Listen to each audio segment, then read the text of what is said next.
What up, everybody? Scuff D here. And wow, it's 2021. It hasn't been a couple of weeks. I feel like it's been a couple of weeks. It's been a very long time since I've had the chance to sit down, decompress, video up. We have got ourselves a little update, a lot of little topics, little updates, plugs, things I want to make sure I get in with this video. I'm going to be sitting down all day today, recording videos to get them out through the course of the week. So you've got some things to look forward to. I've got some things to be happy that I'm actually getting to do. That's great. Fantastic. No work today means more work for me. All right. So 2020 is over. 2021 is here. What does that mean? What do we have to say? There's been something, I think I usually do like a gone but not forgotten. Things that happened in 2020 within the game that we don't miss. You know, what don't we miss? Do we miss Warp Retreat Raven? Still around. Do we miss Warp Retreat Mortis Squad with the Raven Guard? Not so much. How about at the start of the year when we had Ingo Peck and Secret Orders and Pale Spear before that was retrofitted? Don't miss that. How about Imperial Knights with their flamethrower action? That's fairly recent. There's still a lot of salt with the Imperial Knights right now, but do you miss the flamethrower? I don't think you do. I don't think you miss World Eaters being on top. Despite the changes that they were supposed to receive, Shavron Dar got some adjustments. I do miss old Shavron Dar.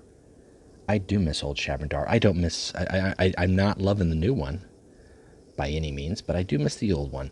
Gone but not forgotten. This unaligned. This didn't exist. That's something new that we got.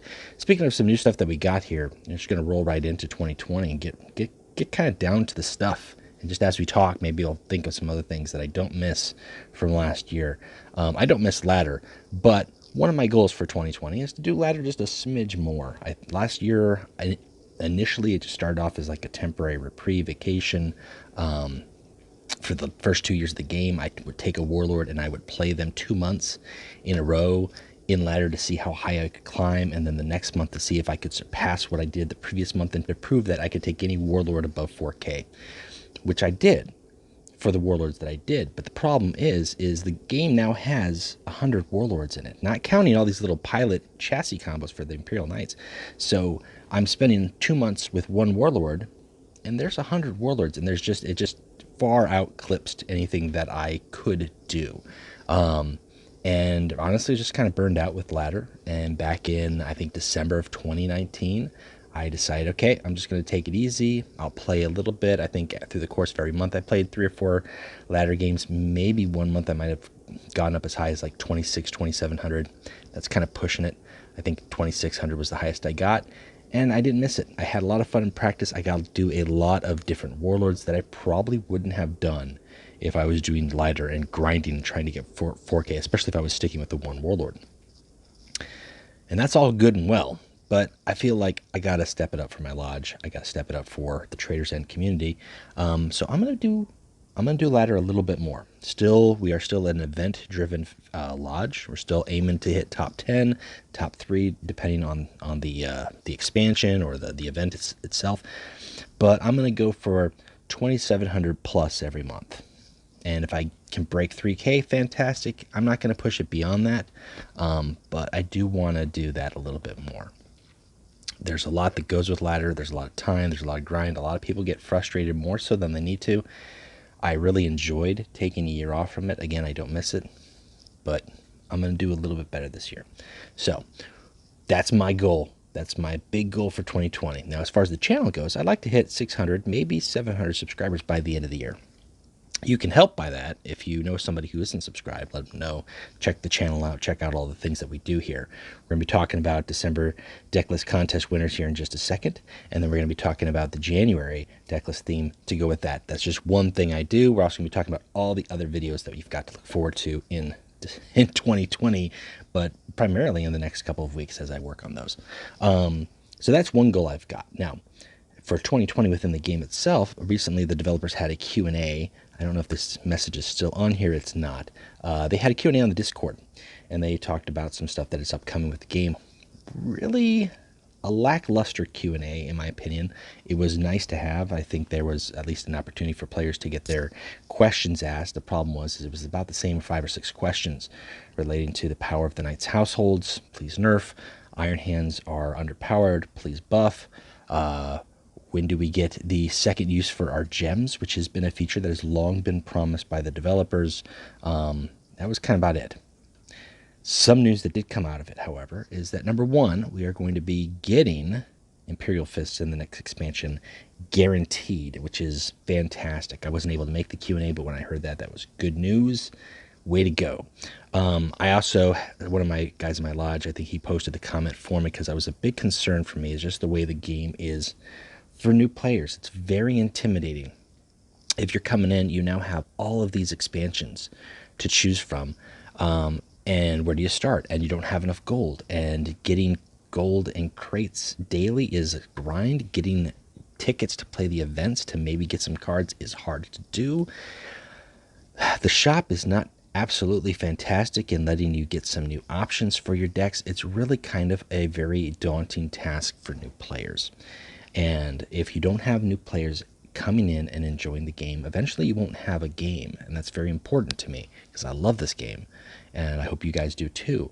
I have a great time playing it. I would really like to get a physical copy of it and just play it whenever I want, because eventually the digital version might not be available. But what thing that they've got coming up that they're going to be doing is changing these challenge crates. First off, they're going to be changing the challenges. So they'll be adding some new challenges. You can look forward to seeing that probably relatively soon, within the next couple of weeks. But then on top of that, what they said is when you get your challenge crate, and I don't know if this will apply to daily crates as well, you will have the option to choose the faction that is featured in that crate. And that is fantastic for new players. It's not exactly what I'm looking for. I think the shop rotation is a big area of improvement because we've only got 2 shops. If you've got a veteran status, you can have access to the second shop. And with the amount of factions that are in play in the game, it takes about 3 to 4 months for them to cycle through for you to get the chance to buy one legendary from that faction.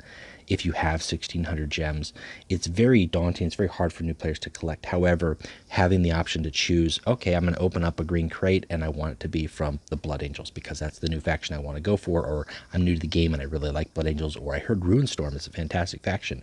They're not anymore.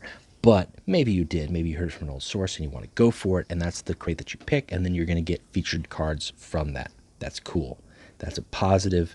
That's something for new players, and that makes me happy. I'd like to be happier. That was really about all that came out of the Q&A.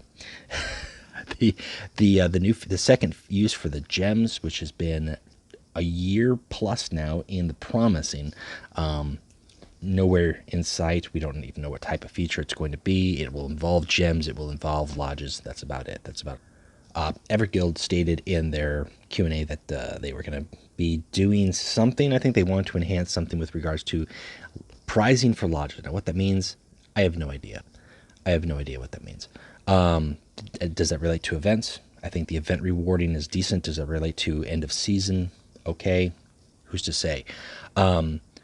But one thing that I do get involved in when it comes to lodges, what I started doing last year, and I've been tracking it through the course of the year, and unfortunately I have an incomplete record when it comes to some things. But what I started to do was take track as far as who are the long-standing lodges. What are the top lodges in the community? Because I think that's relevant, especially if you're a newer player. You want to know, hey, who should I be looking out for? If someone's got an open recruit, who should I want to join? Are they good? Are they not? Personalities aside and grudges and beefs, play the game. But what I did a year ago is I started up the top 10 list of all time, and actually just included all lodges that ever scored in the top 10. I did this for both events and for ladder ranking. Now, fortunately for events, the Everguild Facebook page listed all of the top 10 events aside from 3. 3 of those results were not ever listed over the course of the game, so there's 3 months that I don't have data for. Unfortunately for ladder, I don't have any data from before March of 2020 because that's when I started doing it. So my listing is incomplete, and there's some lodges who are probably at one time dominant who are not anymore, or are long-standing in ladder and who don't have a representation on my current list. However, I do want to share at the start of 2020, what are we looking at? Who are your top 10 lodges? First off, when it comes to ladder, Masterclass is your number 1 lodge in ladder. Seekers is number 2. This is just, again, from March of 2020 up until December 31st, 2020. Masters of the Universe is your number 3. The Brotherhood is number 4. Los Primericas is number 5. Legiones Perdidas is number 6. Luna Wolf's Lodge is number 7. Master Debaters is number 8. Seekers 3 is number 9. And Legio Hispania is number 10. Now, that shouldn't be too crazy of groundbreaking, because if you take a look at the top 10 previous seasons, typically most of those are already in there. The Masterclass community is the number 1 big community. As listed here, they've got 3 lodges in the top 10 of all time, not just talking what happened in December.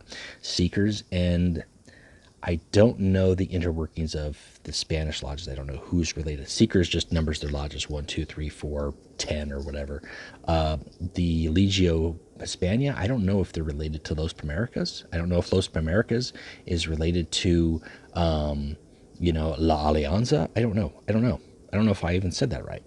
But if you're looking for big lodge communities in ladder, that's your go. Now, in top 10 events, which I have, again, only 3 months short of data, it's kind of very similar, however, not entirely so, because some lodges, such as my lodge, Trader's End, is much more dedicated to event grinding. Number 1, Masterclass. Again, first in ladder, first in events. This is over the course of the entire game. Trader's End is number 2. That's something I'm proud about. We're also the winners of the 4th Lodge Wars. Yes, 4th Lodge Wars. Still waiting on Lodge Wars 5. Waiting for Terse to get back to us. The Brotherhood is number 3. Masters of the Universe is number 4. Santos Demonius is number 5. Seekers popping up at number 6. Excalibur holding at number 7. Interesting note, Excalibur is being reworked and rebuilt starting a few months ago. But Excalibur was the number 1 lodge at the start of the game, and they've scored that many points that they're still relevant a year later after being an active lodge. Knights Errant is number 8. Officio Assassinorum is number 9. Logos Maxima is number 10. Those are your top 10 event lodges. Now, there was some shifting there, I think, over the course of this year. I think we had Logos Maxima move up. I think we had Seekers move up just 1 spot above Excalibur. For the most part, that's been about the steady pacing, I think. So if you're looking to join event lodges, you have some idea. Again, Masterclass has got 2 of their lodges in the top 10. Trader's End is number 2. We've got a couple of our lodges, Fragile Art and Skitarii and Ironclad, are working to climb their way up the ranks. They're not there yet, but I applaud them for their efforts. But I have a listing of all of the lodges who've ever made top 10. So if you're in any lodge and you want to see how you're doing, shoot me a message on Discord, leave a comment in the video, and I'll let you know as far as where your lodge stands. Is it in the ranking? Is it on the list? If you've appeared once in the top 10, you should be on this event list. So that's just something I share. That's just something I wanted to update. Honestly, it takes a lot of change. It takes a big overthrow to make changes at the top like that. You've got to have several lodges who are consistently cranking out top 10 performances. Those lodges that I listed all do that all the time. We're doing that right now. So we did it last event, which was a mundane event. Took 7th. There was no effort there. There's no prizing. This event, however, we have to look forward to picking the 4th Dark Angel Warlord. Quite frankly, I think Red Loss is the better warlord for the game. I really do. I think that as much as his ability is random, for the Dark Angels, we already have a Lionel Johnson effect. I don't see anything special with Holguin. If Holguin had like a special tactic or something like that went with him, that would be cool.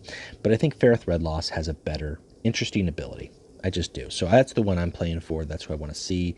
Right now, as you can see, I've got myself the good old Chiron Ophion deck. Anytime I see him, I always want to give him a play because I love warlords with battle honors. I also love dreadnoughts, and I wish there was a dreadnought warlord with a battle honor, and then I would just be in like a scuffception, right? So that's stuff that's coming out with the recent Q&A. That's talking about top lodge performances, updates to the brackets where we currently stand. I want to talk about the December Decklist winners. Finally getting to it. I appreciate you for sticking around. We've got a lot more to go beyond that. However, if you submitted a deck list for the Decklist contest in December, one thing that I did not get to mention because of my scheduling, because of real life time constraints, I didn't get to update another video, is I was able to pull on Everguild's ear a little bit. I talked to them. I sent an email politely. So all my emails are polite, I like to think. I don't know. If I sent you an impolite email, let me know. Then I'll send you a polite one. But I've been doing the Decklist contest for over a year now. And, you know, first place gets an epic of their choice. Second and third get a rare of their choice. And again, talking about being conducive to new players and it being a month-long contest, I felt that pricing is just not standing up. That's not adequate. That's not sufficient. So I asked for more.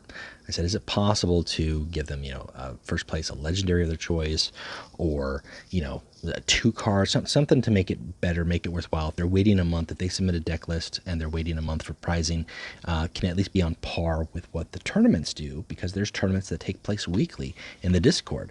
And every guild was gracious enough to get back, and they said, we are absolutely. And so pricing has been changed, effective for the December Decklist winners, which is fantastic. First, let's take a look at those winners. So coming in at third place, submitted by Spark Mage, is Can't Wait to Get There. And when you think about Chaos Time, you think about the Horus Heresy. You might think about a Whispers of Chaos Horus deck, and this is a deck that is designed to do just that, that ultimate Chaos Time.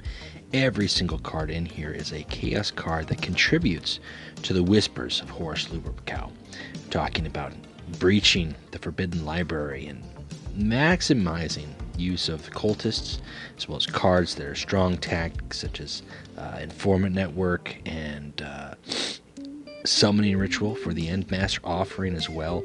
Just ultimately doubling down. And the fact that the Eightfold brand is in here twice is kind of a nice touch, because every troop that the Eightfold brand creates is a Chaos card. So I really like this little touch on Chaos Time, and it warms my heart.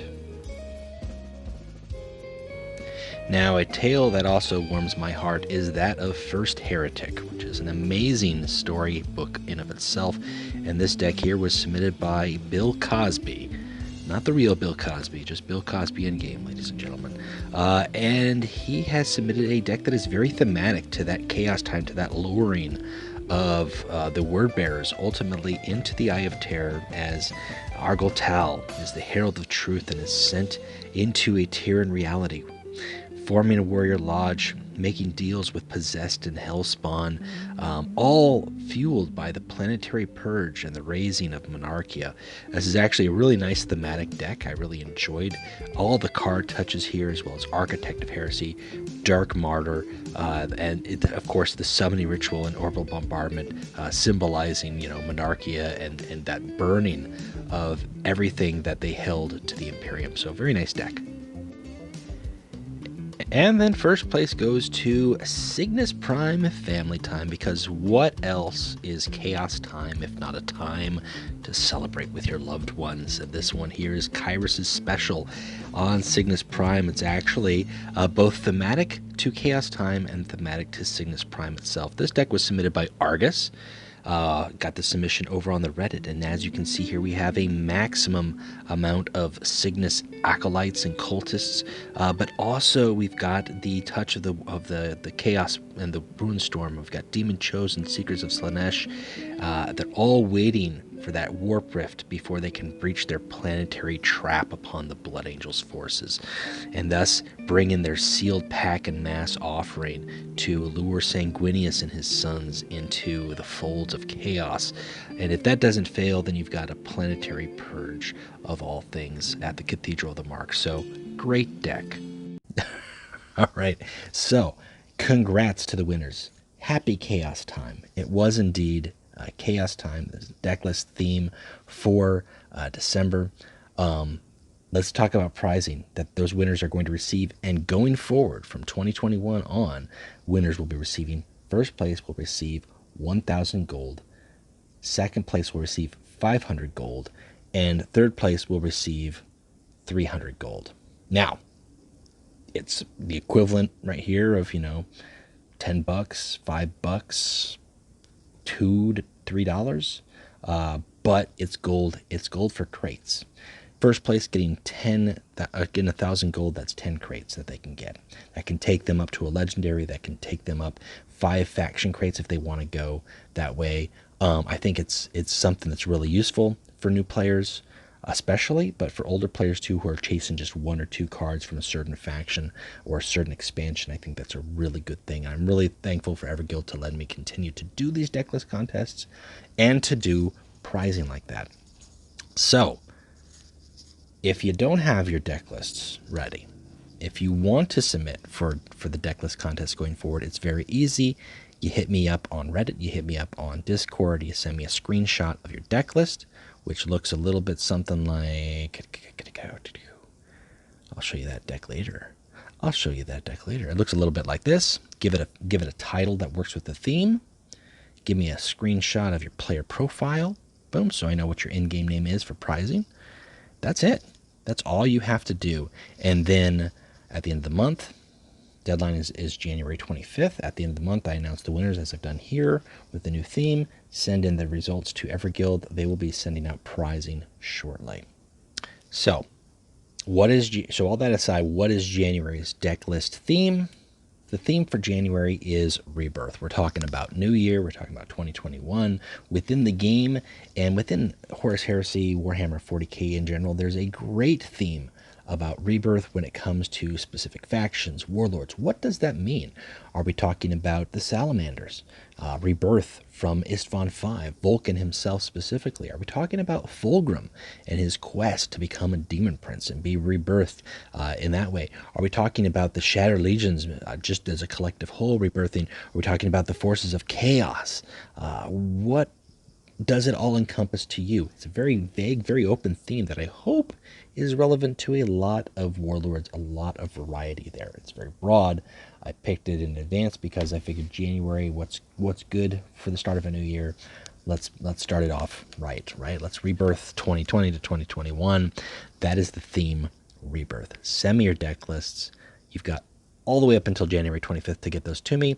First place receives 1,000 gold. Again, second place 500. Third place 300 gold. Again, congrats to the winners for December. I'll be sending in the prizing for that shortly. Congrats to everybody who participated in the decklist contest. I think I had about 12 entries, which was relatively low, but given the holiday time, given the way everything was, I understand that completely because I myself kind of had to take a back seat when it came to certain activities within the game in the last couple of weeks. So not at all. Not at all a problem. Now, getting back into the swing of things for the community, we talked about the deck list theme. I want to talk about Bar Knight Legions, because Bar Knight Legions is back, baby. First off, we had a wonderful last call for 2020. We had 10 players sign up. I think 8 were able to make it. We played double elimination. We played the one-of-a-kind format, which was every card in your deck was limited to 1 copy, and you could only have 1 legendary in your deck. That was pretty fun. But we've got the next Bar Knight Legions is taking place. It's just going to be standard format for Bar Knight Legions, which means nothing serious. Don't bring knights. Play it casual, play it friendly. That takes place January 9th. That's going to be at 6 p.m. U.S. Central Time. I understand time zones are sometimes a challenge, but we're going to be doing that. And hopefully I can continue that to do that monthly or even bi-weekly, which would be fantastic. We have a good time coming out there. One thing I do want to plug while I'm talking about Bar Knight Legions, because I know I mentioned time and time again when I do release community updates when the next format is, and it, just along with any other tournament that takes place in the community, is often held completely by the community. It's something that I host myself personally. I have no prizing for that other than the prize of Mjodmeister. That is a title that is viciously fought for and rightfully earned by those savages who are willing enough to throw back beverages and throw up in games. But one thing that one of the guys does, Dornstash, he is a mod on Discord. He's also over on Reddit. He's a mod there. His player handle is Dornstash. One thing that he did, and he's a little bit on hiatus because he's involved in some other stuff right now, but for the first 3 or 4 Bar Knight Legions, is he would do artwork for the winners, kind of commemorating, number one, the warlord that they used, as well as maybe a little nuances there within the style. And I think that was really awesome. It's really fabulous. So I'm going to throw up his images here, and I just want to plug what he's done. I never got a chance to do that. Every time after I record a video talking about it, I forget to mention it. And it was something that I thought was really cool, and I wanted to show off to get people maybe a bigger picture as far as what fun the community can be if you let it happen. So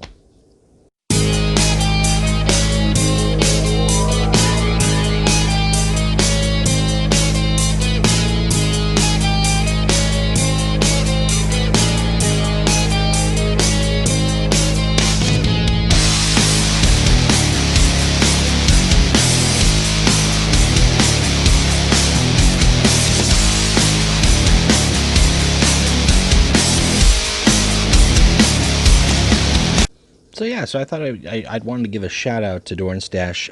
He is available for work commission if anybody is interested. If you want to have him do a doodle of your character of a warlord, something in or out of 40K. I'm not sure how familiar he is with other genres. I know he's working on some other stuff for one of the Dark Millennium RPGs that he's working on.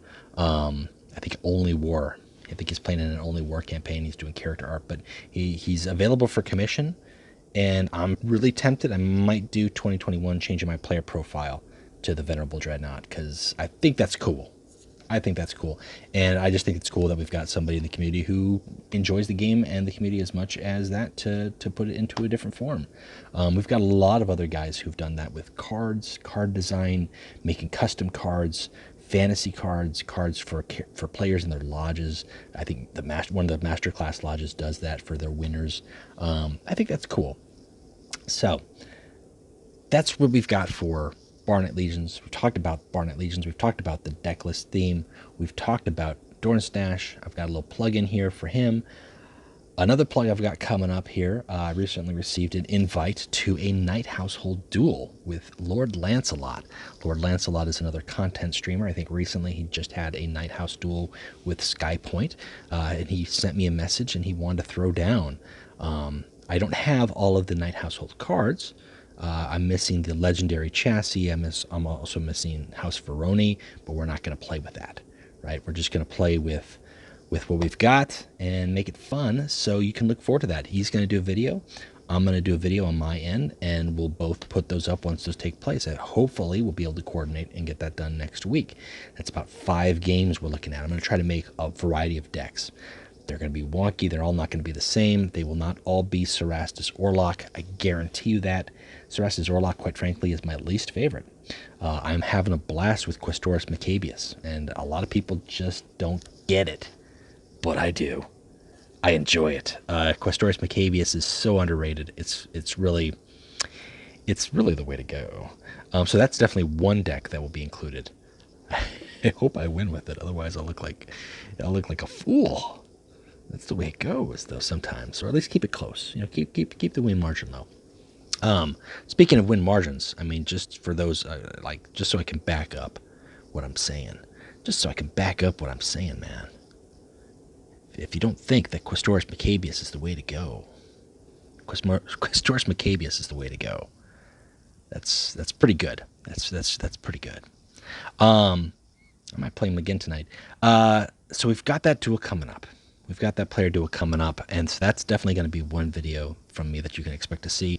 I'm trying to figure out, I think YouTube is changing up their ability for me to link other channels currently on the site, so I will put a link to Lord Lancelot's channels in the comments on this video if you want to take a look at his stuff. He's like I said, he did a video very similar with Skypoint, and just wants to play the game, and that's cool. Also, upcoming videos that we've got that I'm going to start working on, and hopefully we'll all get done before the end of the month or before next month. At least I've got a good 2 months worth of content to do. First off, we're going to be finishing up the card-by-card reboots. I still have got the Orphans of War to do. Then we get into the Malevolence factions. By that point in time, I feel like it'll be well in due to take a look at Dark Angels, Defenders of Caliban, and the Knights Households. I don't think we're there just yet, although the recent buffs to Defenders of Caliban makes me feel confident in talking about their card pool. I am going to talk about their card pool, though, with some warlords. Zahariel, first off, having a blast with Zahariel. Nemiel for Dark Angels, having a blast with Nemiel. So you can expect deck lists to come for those guys, as well as replay videos. I've got maximum replays pinged, and I'm going to be going through those tonight. So hopefully, as long as everything holds out and all the coding is fresh, there's so many Nemiel to choose from, baby. There's just too much Nemiel. I'll be doing that. Also, I'm going to be doing updates on some challenge decks. I know like I said, we're going to be getting some changes to the challenges. So I want to build deck lists and do videos with just how, if you want to beat this challenge, here's how you do it. If you want to get 3 stars on it, how do you do it? Here you go. So that's going to be my little goal, is to do that. Hopefully for every single challenge, I'll show you the decks that I use. I use about the same 3 or 4 decks for all of the challenges. There's not a whole lot of science to it, but I'm going to do that. And I might have to change it depending on how they do that. I've also had a player request for a Modrum video. I think I did a Modrum video, or I touched on Modrum briefly way back when Modrum and the Emperor's Children stuff was changed. Dar's ability was changed a little bit. That was like a year ago or longer, over a year. But I think it's due, because I think Modrum is a good warlord. A lot of people, he can be frustrating for certain matchups, especially against like an Angron or another aggressive war to lock things down. But he plays very smartly. He's a control type warlord that makes the most use out of Night Lord's cards, same as anybody else, but in a slightly different way in terms of how you play him, because his low health is a hindrance. So I've got that request, and probably some other stuff that I've got working on. I want to do another training cage video. I've got a list about 4 or 5 different things on the training cage I want to talk about. The power ranking in terms of game attributes, abilities. What do I consider to be the best and the worst, and why? As well as, just some other stuff, some other little strategies in terms of how to play, how to bluff, how to build, how to improve. That's what the training cage is all about. So this has been a little bit longer video than a normal update video. There's a lot to cover. It's 2021. It's end of the year. It's start of the year. I'm excited. I'm looking forward to it. I'm looking forward to diving in a little bit more once everything settles down. I hope you guys are too. I hope 2021 is going to be a fantastic year for the game. I am looking forward to the Imperial Fists like you have no idea. You have no idea. If you have been looking forward to the Imperial Fists for 3 years, you might have an idea. Take that, multiply it by 2, drive it around the world at Superman speed to go back in time to reverse the earthquake from Superman 2. Superman 1. It wasn't Superman 1, because Superman 2 was with General Zod. Yeah, wow. Okay, I'm going to cover up some of the gray here with that now. But yes, amplify it, because that's how long I've been waiting. And I am stoked, and I'm excited, and I expect we still got about 2 or 3 months before that happens. But man, I'm going to be Imperial Fisting all over the place, and it's going to be a good time. So, it's going to be a good time for me. That's it, guys. If you got some thoughts, you got some requests for this year, hit me up. Hit me up on Discord. Leave a message in the comments below, or on Reddit, whatever the case may be, because I am taking requests right now. I'm trying to line up my calendar, and I love hearing from you guys. So until next time, keep playing Legions.